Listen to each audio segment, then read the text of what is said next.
Сәлеметсіңдер ме, бірінші сынып оқушылары? Бүгін мен сендерге математика оқулығының 113-ші сабағын түсіндіріп өтемін. Сабақты бастамас бұрын мен арнама тіркеліп, лайк басып кетуді ұмытпаңдар. Сонымен бүгінгі сабағымыз 113-ші сабақ. Қымбат арзан деген не екенін білетін боласың. Бірінші, Сырым мен Әлия да 100 теңгеден бар. Сырым 2 тауар, ал Әлия 3 тауар сатып алды. Балалар қандай тауарлар сатып алуы мүмкін дейді. Сырым бір банан және бір жүгері. Сонымен 2 тауар болды және 100 теңге болды. Әлия 40 теңгеге бір қызанақ, 20 теңгеге картоп, 40 теңгеге бір алмұрт сатып алды.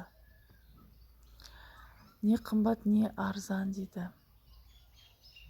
Банан қымбат, басқа баялды қымбат, басқасының бәрі арзан. Есіңде сақта, құн бұл барлық сатып алынған тауар үшін төленетін ақша. Құны немесе бағасы туралы айтқанда арзан, қымбат сөздері қолданылады. Сондай-ақ заттың бағасын құнын жоғары төмен деп те атайды. Екінші есеп, өрнек құрастырып, оның мәнін тап. Қай тауар қымбат, қайсысы арзан, қаншаға қымбат, қаншаға арзан. Біріншісі, жүгері 20 теңге, қияр 10 теңге, алма 30 теңге. Яғни 30 теңгеден 20 теңгені алып тастаймыз, тең 10 теңге. Яғни алма жүгерден 10 теңгеге қымбат.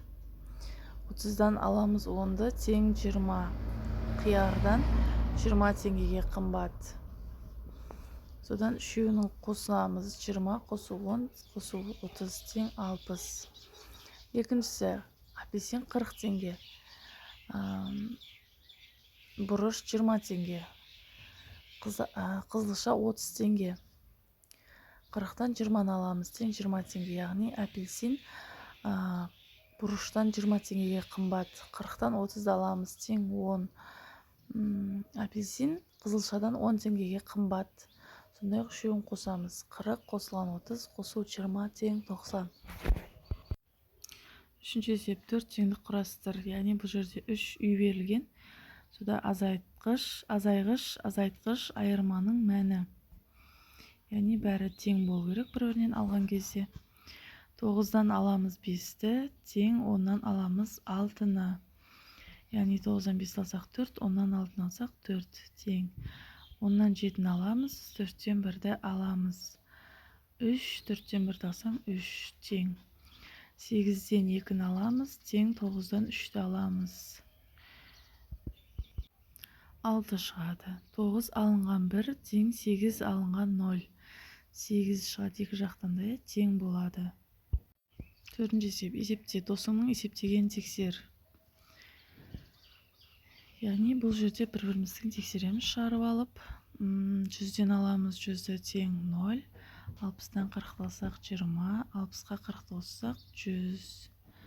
70-тен 20-ны қосамыз, тең 90. 70-тен 20-ны аламыз 50.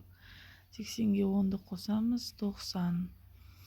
50 қосылған 30, тең 80. 60 қосылған 30, тең 90. 70-тен аламыз 30-ды 40. Төртінші қатар 40-тан 20-ны аламыз, тең 20. 90-дан 40-ды аламыз 50. 20-ға қосамыз 40-ды, тең 60. Сонымен бүгінгі сабағымыз бітті. Балалар, қош сау болыңдар.